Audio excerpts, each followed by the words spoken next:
Hi everybody, I'm Mike McLaughlin. Welcome to this episode of Winning Strategies. This time we're going to be talking about how winemaking is the same as retirement income planning. We're going to talk about the stress at the end of basketball games and the stress that your clients may be feeling about that in retirement income planning. We're also going to talk about new models that are coming to the forefront of the retirement income space. So please join me on this episode.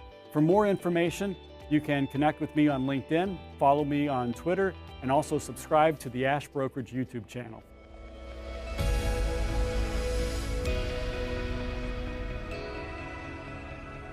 Recently, I had the opportunity to go out to Sonoma, California and visit some different wineries. I had a chance to see about 4 or 5 different wineries on the long weekend that I took with my wife. I'm always amazed about how winemakers can manipulate the flavor of the grapes. And so many things go into the flavor and the aroma of a wine. Depends upon the soil that the vines are actually placed in, and you can choose which type of different soil that you're actually growing your grapes. Certainly the way that they are pressed and juiced and fermented, and then also what type of vessels are chosen in order to store the wine before they're distributed. That way that the winemaker can really change how a good wine tastes, how it smells, and how it feels on the palate. I would say that the same thing can be said about retirement income planning. We control a lot of different things. We control asset allocation. We control the amount of guaranteed income. We control the tax consequences and the timing of the tax consequences. It is a very complex issue when you're talking about retirement income planning to your clients, just like the making of a very complex wine.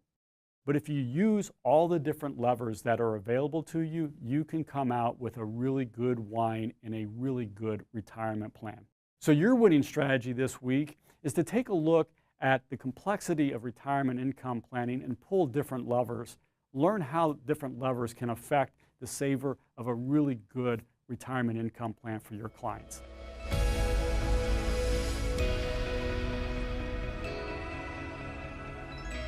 We spend a lot of time talking about longevity risk, about making sure that our money lasts for the rest of our lives.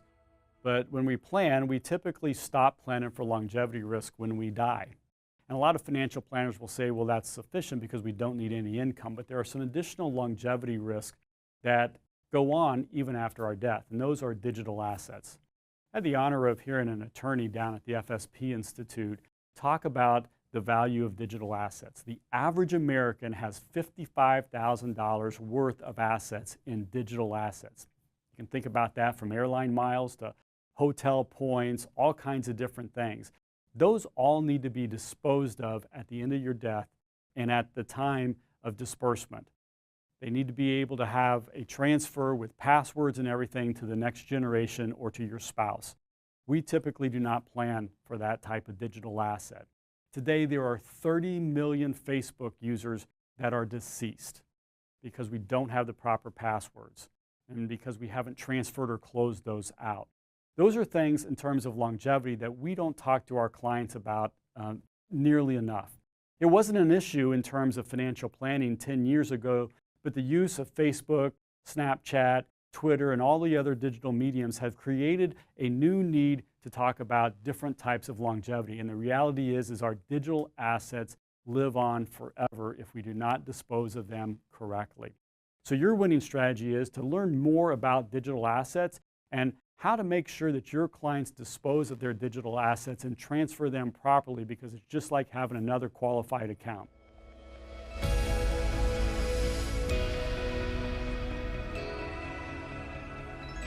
I think most people watching this series and this episode know that I'm a huge college basketball fan.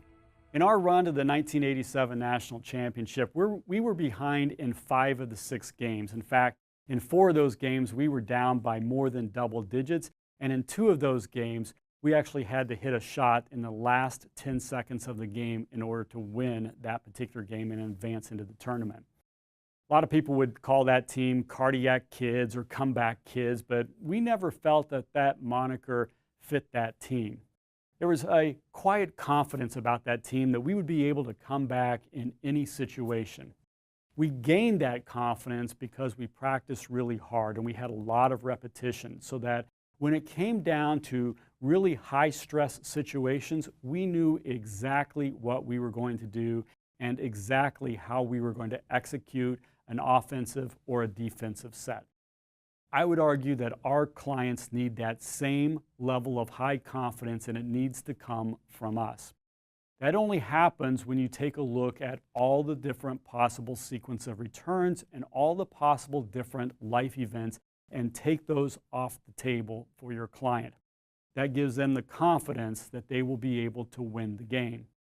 In our regional final against LSU, we were down 8 points with 8 minutes left to go. Coach Knight had a timeout, and he looked everybody in the eye and he said, "Get me within 2 baskets with 2 minutes left to go, and I will win the game for you." I would argue that every one of our clients want to hear that same thing from us. Get me to retirement, help me get to retirement, and help me win the day. That is exactly what everybody wants to hear. The only way that you can do that is to prepare and take some of the risk off the table for your clients and make sure that they will not run out of money during their retirement. So your winning strategy is to make sure that you give your clients the same level of confidence to win the day. You have to take a look at every possible sequence of return and every possible life event that could really blow up their retirement plan. Taking those risks off the table allows that client to have a higher level of confidence that they're going to be able to sustain their retirement income.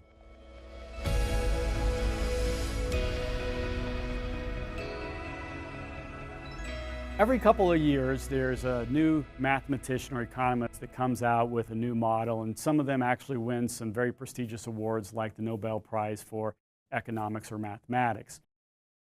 Most recently, a lot of those have generated from a common theory of most of the standard deviations are around 95% of the bell curve. But the problem is that statistically, economists will tell you that black swan events like the crash of '87, the financial crisis, the dot-com burst, that's going to happen once every 100,000 years. Unfortunately, that's been 3 through my lifetime. So those events do happen. And our most typical models, they don't take into consideration the severity of those large negative events. They stick within the bell curve of 95%. So part of the new models that we're beginning to see in retirement income takes into consideration the severity of bad markets, called long tail modeling. And I suggest that you begin thinking about that, because the timing, which is sequence of returns that we're hearing about, is important, but also the severity of that correction at the bad time can play havoc and can be catastrophic on any portfolio. But when you have guaranteed income inside of a portfolio, that is less catastrophic. So your winning strategy today is to begin learning about new models that take into consideration the long tail of very severe market corrections. I hope you enjoyed this episode of Winning Strategies. We talked about how complex wine is and compared that to how complex retirement income planning. Also challenged everyone to take a look at some new models and to really understand the mental complexity of running out of money and comparing that to the stress of end-of-game issues. Again, thanks for watching this episode. Connect with me on LinkedIn, follow me on Twitter at McGeeSpeaks, and also make sure you subscribe to the Ash Brokerage YouTube channel. Good selling.